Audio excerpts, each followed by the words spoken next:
Pardon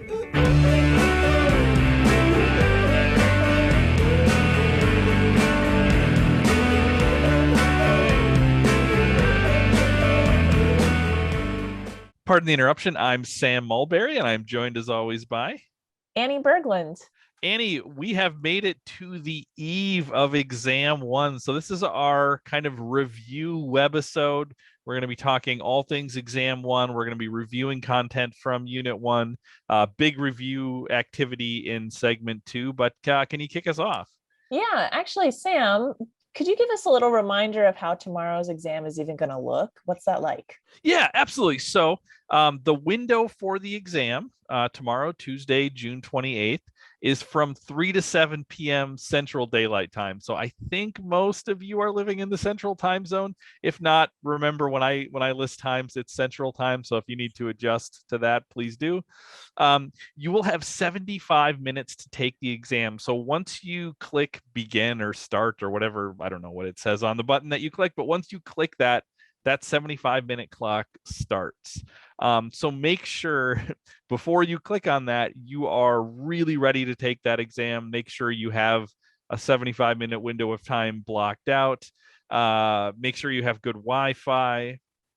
And I would say, make sure that you have your notes ready and prepared. Remember, this is open note, open book. You can use your resources.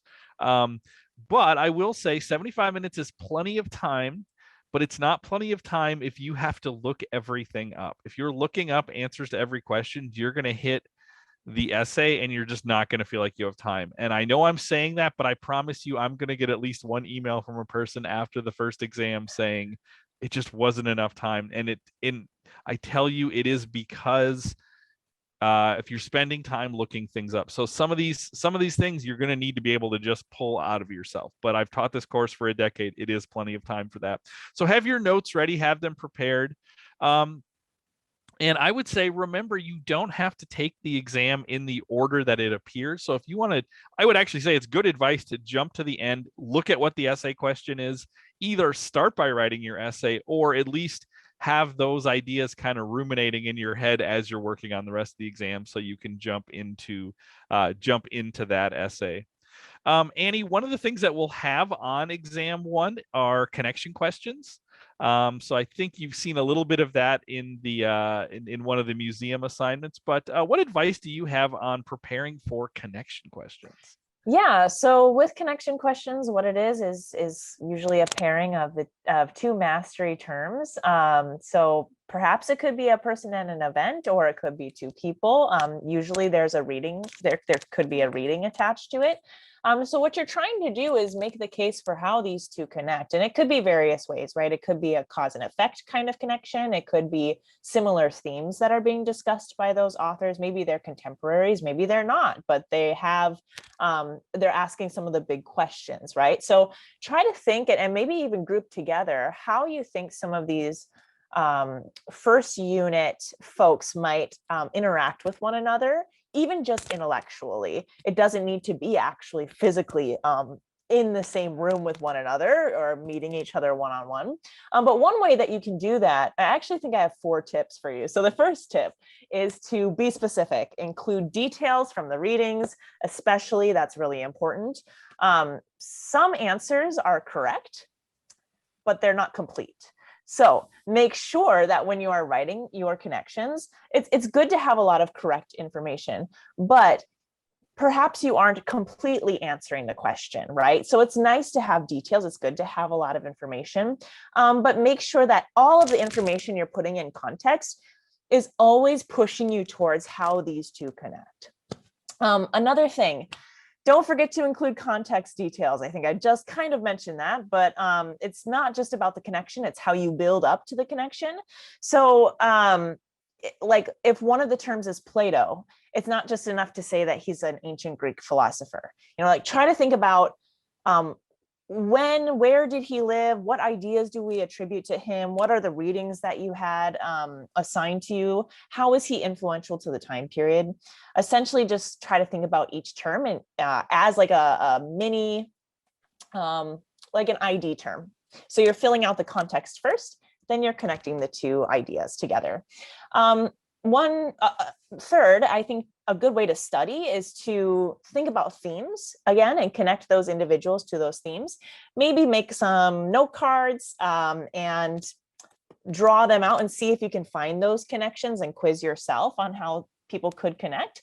And finally, give yourself time. So like Sam was already saying, you have 75 minutes. There's kind of the trap of using notes in an open book exam. Like it's really nice to have that there for you, but you don't want to get too bogged down with digging through your notes. So make sure you're using it well. Study and memorize the timeline, the map, etc., so that you're spending less time on those things and more time in the writing. I think that's about it. Yeah. So to review early Christianity, which is a big part of this webisode today, on the last worksheet, we asked students to talk about 2 early Christian debates over canon and theology that were significant to them. So, Sam, what's an early church debate that you find especially important to this day? This is a tricky question because there's so many things we could talk about. I mean, I think thinking about like the Gnostics is a really important question because that's really a Christians and culture question. I think thinking about the Arian controversy is really fascinating because it's thinking about the nature of Christ. But the one that jumps out to me today, as I was thinking about this question, is Augustine's debate with Pelagius. And I think because, I mean, it is a debate about the nature of salvation, which I think is a key aspect of Christianity. But it's also a debate about human sin. How do we understand human sinfulness? Because Pelagius would argue, yes, human sin, but that's rooted in kind of laziness, right? It's not rooted in something that's kind of at our core, where Augustine was really acknowledging this sort of brokenness to sin that human beings have, that like on our own we're just incapable of doing the good, and that we need something else to help transform us. And so Augustine's really talking about the need for God's grace. And I would say, if we think about the grand drama that is the human story and that is the Christian story, it is this story about fallenness and redemption. And I think we really have to, I think that fallenness is a big thing. Now, one of the things that we'll see as we get into Unit 2, and this is part of why I think this Pelagian debate is so important, is that because Augustine kind of wins this debate and his view of human sinfulness and the need for God's grace for salvation wins out, we're going to look at the medieval time as a time period when people are really taking sin seriously, taking the effects of sin seriously. So for me, Pelagian debate is such a significant one, and it's not just about salvation. It is about the human condition, human sinfulness, what it means to be human. So I think it ties into that who am I and who am I supposed to be question as well.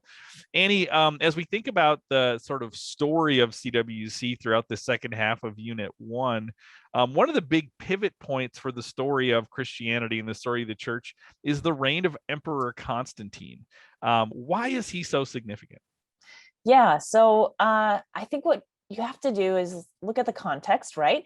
Think about the first couple hundred years of Christianity. So Constantine is important for so many reasons, but for this class, we're talking about Christianity and Western culture.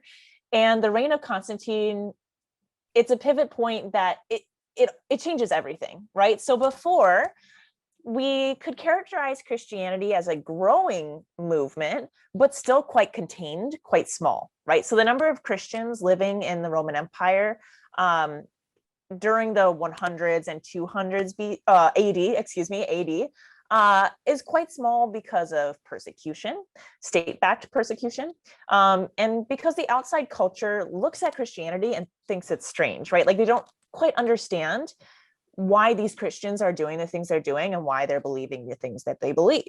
And so Christianity is small, local, little communities, and underground.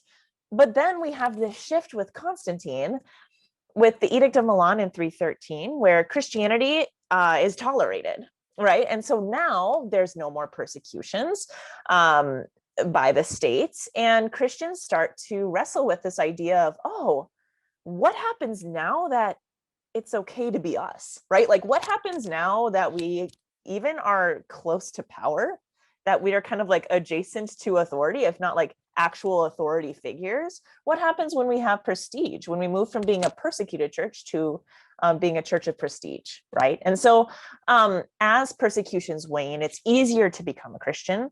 Christians are even appointed to power. And so there's a big question of, who am I in relationship to others? Who am I in relationship to the state?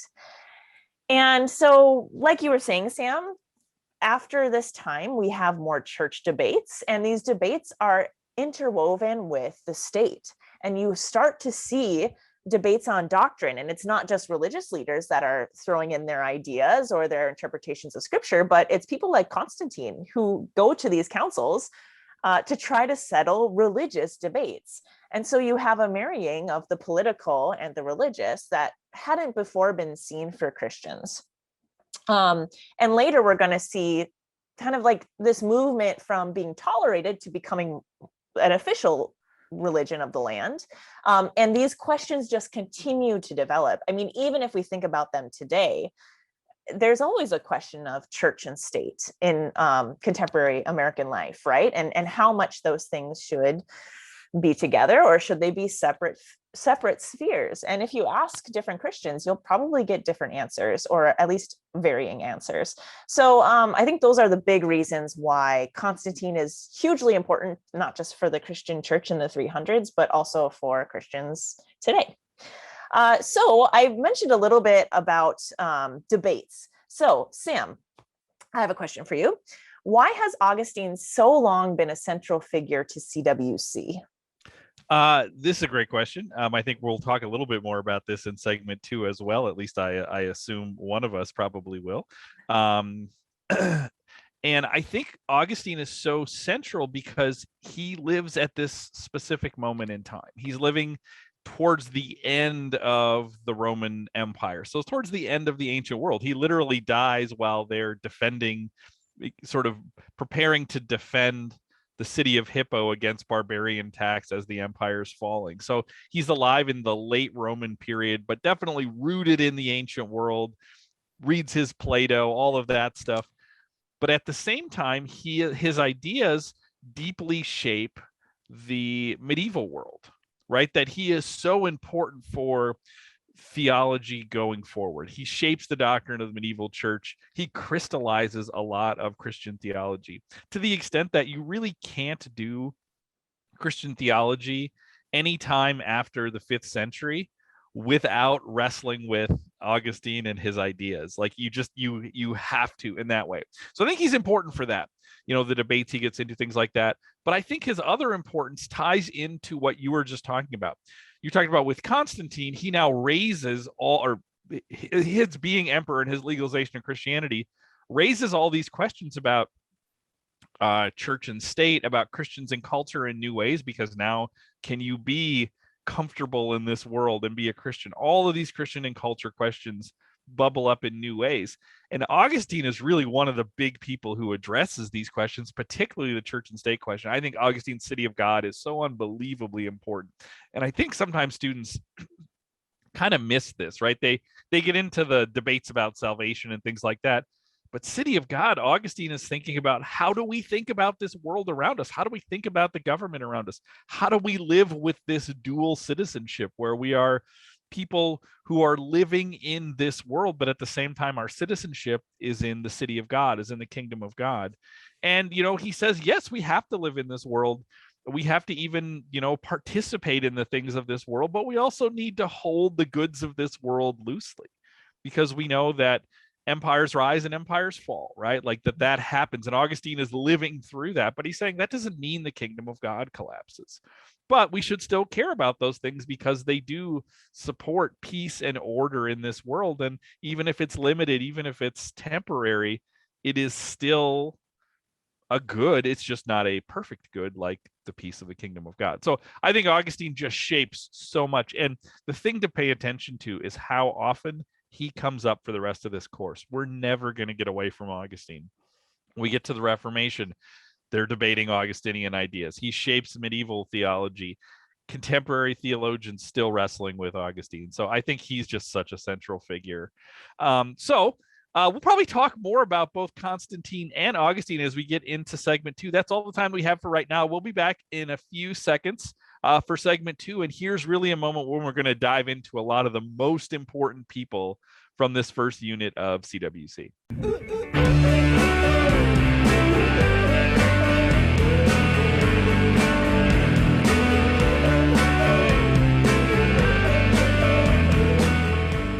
All right, we're back, and what we're going to do in this segment is play another game, like we did last time. We debated. This time, we're going to talk about who we think the most important people are in Unit 1 of CWC. So you've made a list of your top 5. I've made a list of my top 5. We're going to talk through who we think these are, and then students, you get to vote on who you think has the superior list.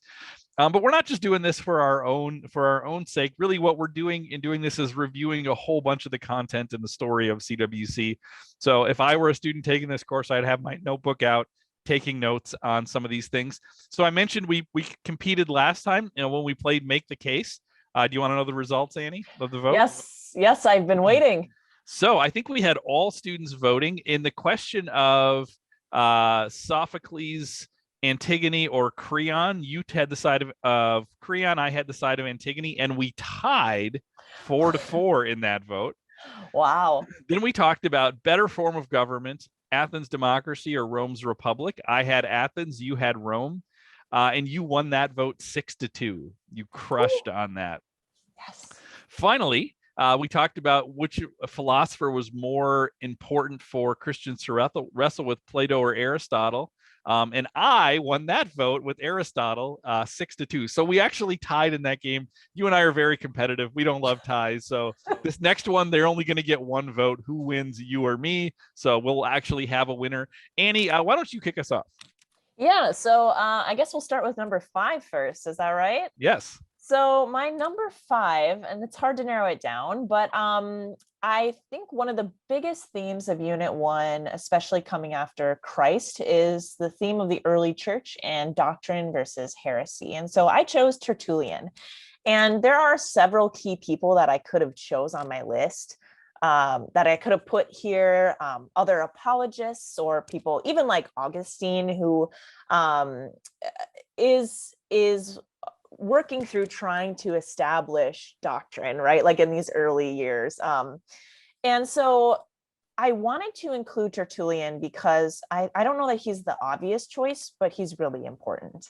And so he's North African around the 200s AD. He's a Christian apologist. He wrote about the Trinity, the Father, the Son, and the Spirit. Like he's one of these really important individuals that's starting to pave the way for what Christianity looks like, like what are our core beliefs? And he also addressed a lot of heresies in that time. So he had harsh things to say about philosophy and Christianity. One of those big questions that we will wrestle with in this course for the rest of the class, how much can or should a religious person think about philosophy, incorporate it into their understanding of the world, into their understanding of Christ and salvation? Is it something that is a benefit to study philosophy? Is it something that is perhaps a disadvantage? Does it lead you astray? These are all huge questions, especially in the liberal arts tradition, the Christian liberal arts tradition. So with that, he strongly opposes Gnosticism, which, as we mentioned last week, is he sees it as a damaging idea built on Platonic dualism, right? That it steers people away from the truth of the Bible by going too deep into the ideas of Plato and trying to maybe adjust Christianity to fit into a Platonic idea. But he's also a product of philosophy. Like it's a product of this mindset, right? Like he is steeped in it himself. And so it's interesting to think of these like separate spheres of philosophy and Christianity, and perhaps somebody like Tertullian is a good window into that. I also think he's important because he's one of the few voices we get in this class that has this enduring legacy of Christian pacifism. And we won't see that thread come back for quite a while, because in part of folks like Augustine. And so we'll see a Christian pacifist kind of movement coming up more during the time of the Reformations. But certainly there are many pacifist Christians throughout the centuries. And so I think that's an important legacy to hold on to. And he's just this symbol of the early church being distinct. It's distinct from the culture around it. It's wrestling with whether we want to engage with the culture around us, like the cultural influences of Greek philosophy.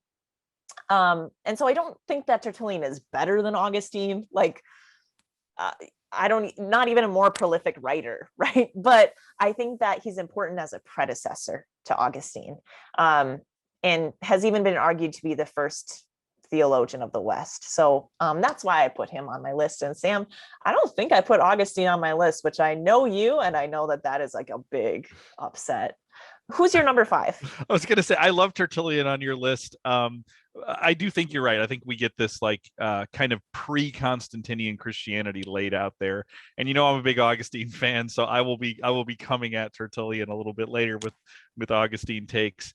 Number 5 on my list, I wanted to think about somebody that we tend to kind of blow through and don't pay a ton of attention to, but I think is really important. We don't really talk about literature and the arts too much in this class. Now, we did read from Antigone, which I think points to like one way the Greeks are processing the world around them is through the writings of tragedians like Sophocles and Aeschylus and Euripides and people like that.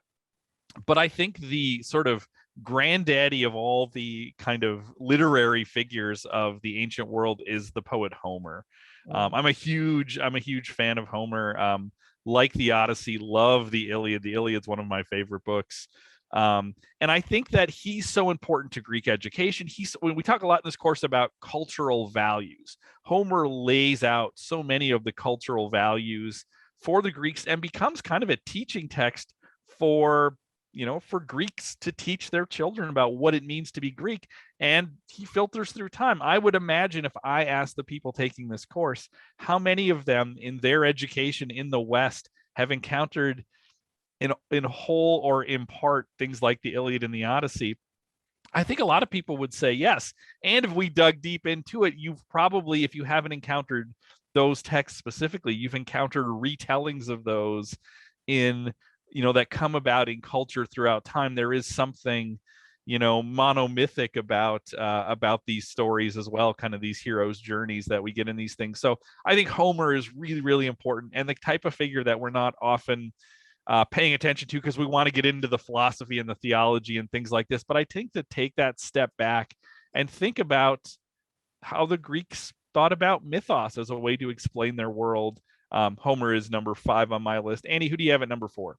Yeah, that's a really important one. I didn't put Homer on mine, but clearly I think when you see my list, you'll see it's more in the ADs, right? And so I didn't really go too far back for influential folks on my list. But my next person, number 4, is Constantine. I already kind of talked about this at length in the first part, but just to reiterate a couple things, like Constantine is you have to understand him in terms of his Edict of Toleration, the Edict of Milan. Like, if there's one date this unit that you need to know, it's 313. So I feel like that is an important, like 313 AD, I feel like that's an important reason for why he should be on this list. If it's the one date you got to know, he's got to be an important person, right? So he brings, like, ushers in this era of what Christians are supposed to do with power. So he's the hinge figure, really, of the early church to a more established and larger and more active and prestigious and wealthy church to come in the next 100 years and till today, right? So his edict directly causes a lot of important conversations among Christians. We also see people like St. Anthony, whose later followers went into desert monasticism, in part because of what they're seeing happening with being having a comfortable Christian life. And so Constantine's influence reaches beyond just stopping persecution on a mass scale, or at least cutting it down significantly. But even in an era of toleration, what are some other ways that we need to approach Christian life? And should it be simple? Should it be easy? Should it be comfortable? Or should it be something that's more in line with perhaps things we see in scripture, giving up everything we have to Christ and following his commands in a more maybe even physically painful way. And then Constantine's edict and the consequent councils that he has kind of sets up and paves the way for larger doctrinal debates to come too. So I won't belabor this too much, but my number 4, Constantine. Who's your number 4? Annie, you're just mowing my lawn for me. Not because I have Constantine on my list. I actually don't have him on my list. And that's probably a fault of my list. But like you said, it's hard to pick 5. So instead, I wanted somebody who represents this Constantinian shift. And I went with somebody you mentioned, St. Anthony, because I actually think Constantine shapes, this church-state relationship and all of this, but almost immediately Anthony, and especially the people who are following in Anthony's tradition, they're responding to that shift. We talked about that question of, can you be wealthy and comfortable and still be Christ-like in this world? Lots of people are struggling with that after 313. People like Anthony and the Desert Fathers and Mothers, they're not struggling with that. They think that's actually a pretty easy answer. They're going to say, no, you can't be. And in fact, what we need to do to really have some sort of authentic faith is we need to separate ourselves from, what they see as this imperial church, this Desert Father, Desert Mother movement. Really, we can see it kind of as almost like a protest movement against what's happening to Christianity, these shifts that are happening, this intertwining of imperial wealth and power with Christianity. So I think Anthony's really important. And the fact of the matter is, Anthony's the first monastic that we talk about, but he is definitely not going to be the last. We're going to keep talking about monasticism. We're going to talk about Benedict when we get into the beginning of Unit 2, and we're going to keep talking about monastic movements throughout time. And monastic movements are almost always, when they come about, are responding to the context of the world around them. So it makes sense during a time of wealth and prosperity and ease for Christians that we're going to see people like Anthony pushing back and saying, maybe we don't want those things. Maybe we need to make the Christian life a little more difficult. Maybe we need to embrace suffering the way that early Christian martyrs did. So I think Anthony is crucial as a response to Constantine. And especially, like I said, the movement that grows out of Anthony is a response to Constantine. So it has to be on my list. That's number 4. Annie, who do you have at number 3? Yeah, my number 3 actually connects pretty well to what you were just saying too. So my number 3 is Perpetua, who comes before the Edict of Milan, and she is emblematic of persecuted Christians, of the experience of women and of mothers during this time, especially Christian women and mothers. She's also an example of the extent of cultural paterfamilias and the idea that there is this patriarchal system and women are expected to agree with and go along with the head of the family, who's the father. And so she's a symbol for so many things, and she's a symbol to a generation of Christians. So there's persecutions of Christians that are waxing and waning throughout the empire, throughout the early church until Constantine. And it's this essential question for Roman emperors that they'll inevitably face, which is, what do we do with Christians? What do we do with them? Are they subversive? Are they okay? What, we don't know how to approach. And so oftentimes it fell on persecution or the toleration of persecuting. And so Perpetua is an example of a red martyr. And we just talked about Anthony, who's an example of a white martyr coming, his followers coming out of this period of toleration, of no more persecution. But Perpetua is important because she happily went to her persecution, even when her father begged her not to, even with her family, her child, and she was unwilling to take back her beliefs in this time of the early church.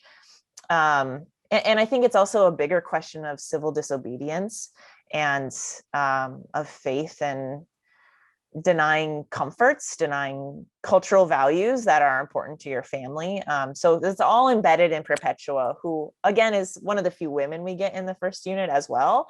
And important because of where she's from. She's also from North Africa. And I think it's important for students to remember geographically where this hub of theology and persecution is happening in North Africa, and how important that is for the West and Christianity in the West. So Sam, who is your number 3? Well, as I said, I don't have Constantine on my list, but he haunts my list. So he's like there shaping a lot of the things on this list. So I had Anthony as somebody representing this kind of post-Constantinian response pushback. I wanted someone to represent the early church, the pre-Constantinian church. And Tertullian, you had that. I mean, I think that's a really good argument. I actually have Perpetua here as well, for all the reasons that you just said. And so I want to just highlight one thing that you said, because I think this affects people like Anthony. And this is something that I think is convicting to Christians in the 20th, 21st century. And that is that Perpetua embraces suffering. If we ask her, who am I and who should I be? What is the good life? For her, top of that list is suffering for Christ, being willing to embrace suffering. This is the thing that Martin Luther King Jr. talks about in Letter from Birmingham Jail, right? He talks about the early church as this thermostat for culture, but he's not just saying, yeah, they were powerful and could change culture. He was saying they were powerless and could change culture. And that's because they were willing to suffer for what they believed in. They were willing to lay down their lives for what they believe in.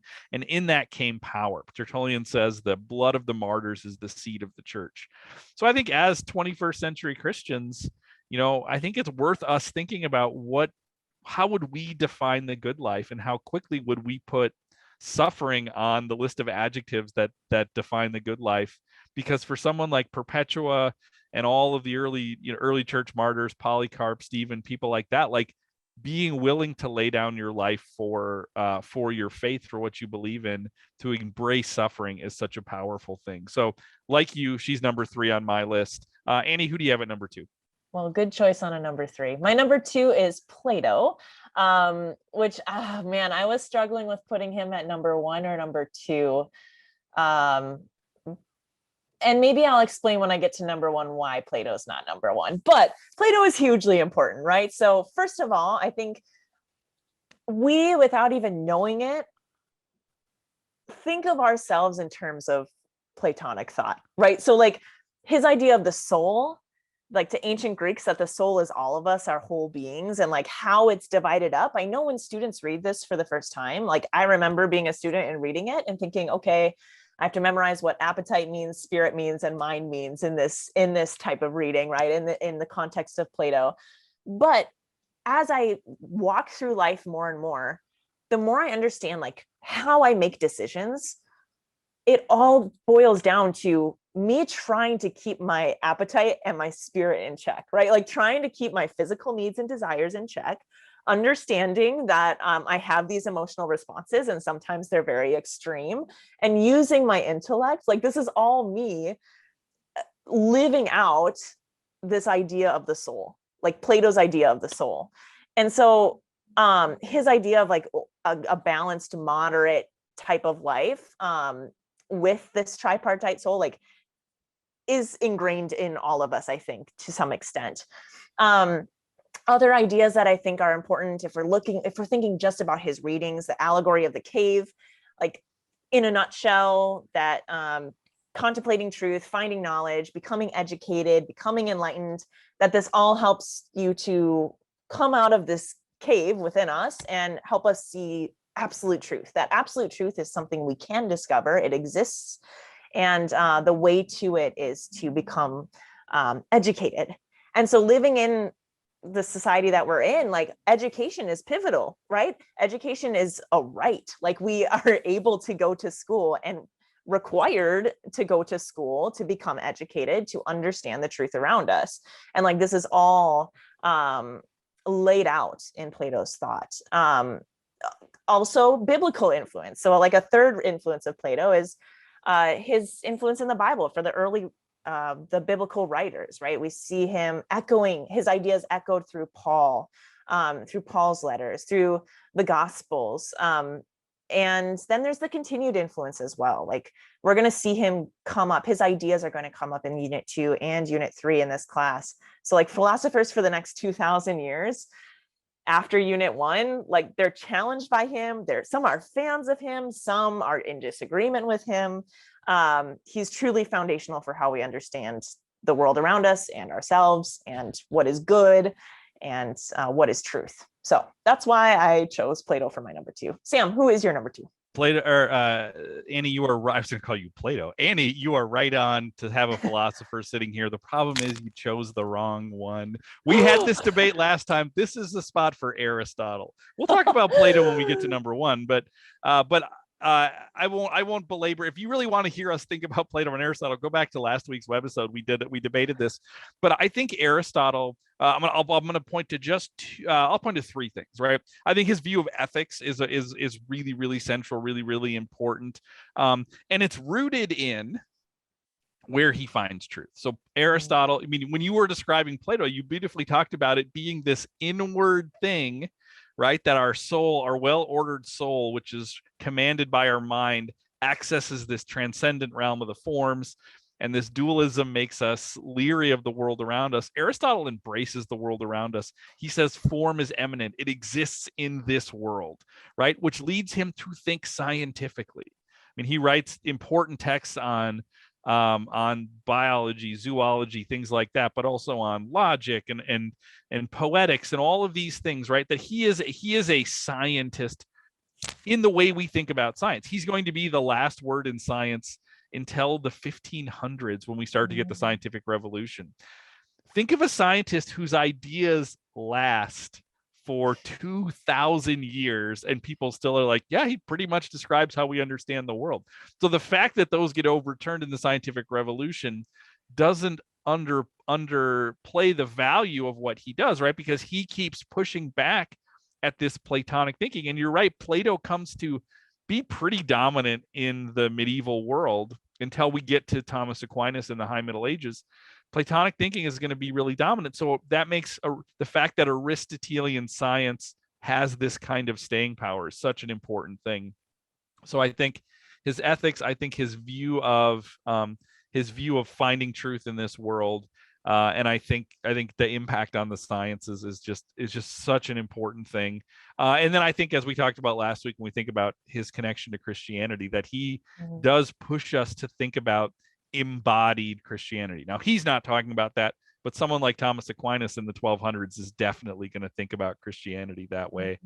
So he's number 2 on my list. Annie, who do you got at number 1? That's such a good one. I feel like if I had to choose between being a Platonic Christian or Aristotelian Christian, I would probably be the latter. I love that you have him there. I'm actually probably Platonic when I think about it. Really? So it's funny, yeah. Yeah.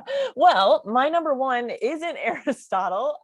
It's actually his student. So I chose Alexander the Great. And this feels maybe hyper militaristic of me to choose Alexander the Great to be the top of the unit, but here's my case for it. He's obviously an incredible warrior. He was highly intelligent. He inherits the Macedonian kingdom, but he spreads it and conquers much of the Mediterranean, even into the Far East. His empire is huge. Like, he's a military genius. So in that way, if you admire power and military genius, like, you are going to admire Alexander the Great. Now, I am not somebody who's really into like power and conquering. So it's not so much that part of Alexander that I think puts him in number 1 for me. What is that, actually, that he's educated and his teacher is Aristotle, and he values so much Greek culture, right? He's Macedonian, but he's obsessed with Greek culture. He reads Homer. He learns to speak Greek. He admires Greek culture, philosophy. He's a conqueror, yes, but his cultural influence is why he's number 1 for me. It's not just militaristic. It's not just geographic, but instead he embodies the idea of the Hellenistic world. So Hellenism, if you remember, is like Greek-ish, right? Like Greek culture, Greek light. And so all the territories that Alexander conquered, there is a spread of Hellenism with it. You have books, language, food, architecture, literature, like philosophy, politics, military strategies, all of these things that are Greek are being spread and accepted and like worked through with people, changing for geography, changing for the different cultures that it comes across, but the legacy of Greece, of Greek ideas that we are studying today, are a result of this spreading of Greek culture with this massive empire. And so even though like local customs and languages remain, Greek schools and religious institutions are popping up all over. And so it encourages people to get into Greek cuisine, Greek music, Greek culture. And with that, I think it sets up for us Christianity too, right? Obviously, Alexander the Great is before Christ, but we have this idea of Christ coming to earth in what the Bible states as the fullness of time, right? He came at the exact moment that he was meant to come. And there were some elements that made it possible for Christ's impact to be as great as it was because of this fullness of time. So you have messianic expectations in Judaism. You have Platonic dualism. You have Greek imagery. You have Greek language and culture. It makes it possible for the early church to grow. You have the New Testament that's written in Greek, right? And like literally being spread throughout the empire with this shared language and culture. Greek metaphors, it's all found in the New Testament, right? So I think, and even in Jesus's teachings. So I think that this is giving Alexander the Great a lot of credit, right? Like, sure, I admit that, but I truly do believe that he's a central figure for understanding Christianity in Western culture and the story, like the whole plot of Unit 1 of CWC. So that's my number one. Sam, who is your number one? You make a good case for Alexander, because you're basically saying the West isn't the West without Alexander kind of creating this monocultural thing. So I really like that. Alexander's not on my list because, as I said, I tended to push away from political leaders, conquerors, things like that. You talked a lot when you talked about Plato and like his impact on Christianity and how Platonic Christianity is. So for me, it's like, let's just go to the source. Augustine is number one on my list here. You know, in part, we think about responses to Constantinian Christianity. Anthony is one of those, but the fact of the matter is most of us are not Anthony. Most of us don't take that response of utterly rejecting culture, utterly rejecting the politics of this world, the things of this world. Instead, we live in this sort of living in two kingdoms approach, two cities approach that Augustine lays out, really is core to that, that he lays out in City of God. I mean, I think he provides what is the dominant answer to Christian and culture questions, or at least one you need to consider or wrestle with as you're thinking about living as a Christian, you know, in Western culture post Constantine up to today. I think his Platonizing of Christianity is a really powerful thing in terms of shaping the way the church looks, and something we can question. I remember when I was in college reading a book that the first couple chapters of the book were all about how do we try to take Plato out of Christianity and try to understand Christianity as something which is not necessarily inherently Platonic. Now, again, maybe that's wrong, but it was interesting to think about like how significant Augustine was in terms of Platonizing Christianity. You know, you could say he's just finding the Plato that's already there, or is he bringing Plato to Christianity? Like, I think the fact that the first person we talked about in this segment was Tertullian and the last one is Augustine is pretty fitting, right? That these are people who disagree on a lot of things. I mean, I think that they are two very devout Christians, but Augustine's far more open to thinking about, not in a Gnostic way, but thinking about how do we embrace ideas from Greek philosophy. Augustine says in Confessions, when I read the books of the Platonists, I saw the gospel in them, right? That they're what helped lead to his conversion. Augustine is also, unlike Tertullian, is going to say there might be moments when war might not be right, but it might be the most just thing we can do. And he says it's still a sin. It's still a sin to kill in war. But, you know, I think Augustine is less absolute and more willing to say sometimes our hands are dirty, because and this goes back to what I was saying before. He embraces the fact that sin exists in the world and this need for God's grace. And he says sometimes living in the world creates these impossible situations for us. And it's not good to go to war. It's never good to go to war, but it might be the thing we have to do in certain moments. So I think he both gives us some answers, but also continues to raise questions. I adore Confessions. If you've never read Confessions, that's a book you should go read. It's one of the great works in the Western tradition. It's one of the great Christian texts of all time. And it's also very readable. City of God is kind of a beast of a book to read, but Confessions is very readable. It's an autobiography. It's really good stuff. So those are our 2 lists. Students, take a look at those.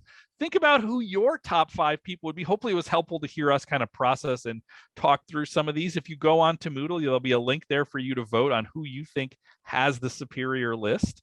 I think this is a tough call. I think we actually, although we have crossover with one person right in the middle, we present 2 different cases for thinking about this unit. So go on, vote for who you think is the best one. We have no other assignment beyond doing that. You should be studying for your exam, but we will be back in just a few moments to wrap up the show.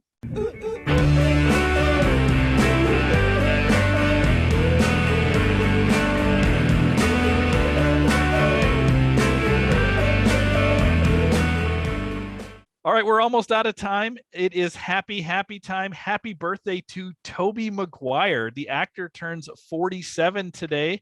Maguire arguably kicked off the boom of superhero movies with his portrayal of Peter Parker in Spider-Man 1, 2, and 3 from 2002, 2004, and 2007. Annie, are you a fan of comic book superhero movies? And if so, which one is the best? You know, I'm not really into superhero movies or comics. Like, I think I read Scooby-Doo comics when I was young, and that was it. Like, I'm not a Marvel or DC fan. That being said, I do remember that those Spider-Man movies were like cultural moments for me. And also when Spider-Man 1 came out, Tobey Maguire, I mean, that was 2002. I was 11 and I had a huge crush on Tobey. So like, the fact that he's turning 47 is wild to me. But I think he did kind of kick off the whole, like, let's reimagine and like make like really good superhero movies again. So I think that's probably my top one. So happy birthday to him. Happy anniversary to Canadian citizenship. On this date in 1946, the Parliament of Canada passed the Canadian Citizenship Act, which created the legal status of Canadian citizenship separate and independent from the status of the British subjects. Sam, who is the most recent person that you were surprised to learn was Canadian? So I'm always surprised when I'm like, oh, that person's Canadian too. So what I did to answer this question is I just did a search for famous Canadians, and I waited to see who's the first person I didn't know was Canadian. That really blew me away. Maybe this is common knowledge, but did you know that Keanu Reeves is Canadian? Yeah, I did know that. I did not know that at all, because I know like his father is Hawaiian and Chinese. His mother is British. He was born in Beirut. So I was like, okay. But he grew up in Toronto, and he was like a high school hockey star before he decided to become an actor. So Keanu really surprised me. I just last week watched the new Matrix movie. Keanu is, for somebody my age, is such an interesting person because I know him as like the kind of goofy, really young actor in like Bill and Ted's Excellent Adventure. Who would have known then that he was going to become, John Wick and Neo and all of these things. So really surprising, interesting career that I did not know was Canadian.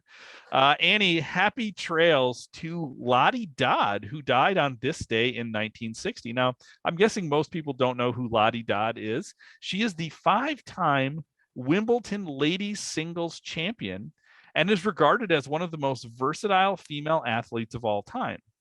So along with tennis, she also played for and helped found the English women's national field hockey team. She won the British Ladies Amateur Golf Championship, and she won a silver medal in archery at the 2008 Olympics. So very accomplished woman. Annie, what is your greatest sporting accomplishment? This is so sad. I took a season of golf in high school to get out of a PE credit. So I guess I'm like pretty proud of that. And I was only the second worst on the team. So like, that's a success for me. Yeah. So you're like a modern day Lottie Dodd in that way, right? I mean, yes. I wasn't going to say it, but thank you. All right. Let's wrap the show up. Students, remember to vote on Food Chain, who you think has the best list. Remember, no assignment for today, but spend your time studying, preparing for the exam, and then enjoy a day off after the exam. So the day after the exam on the 29th, we'll have no assignments for that day. We'll start Unit 2 after that. And our next webisode will be on July 6th. So good luck studying. Email me if you have questions. Remember, the exam window starts at 3, goes till 7. And yeah, I hope it goes well. Say good night, Stacy.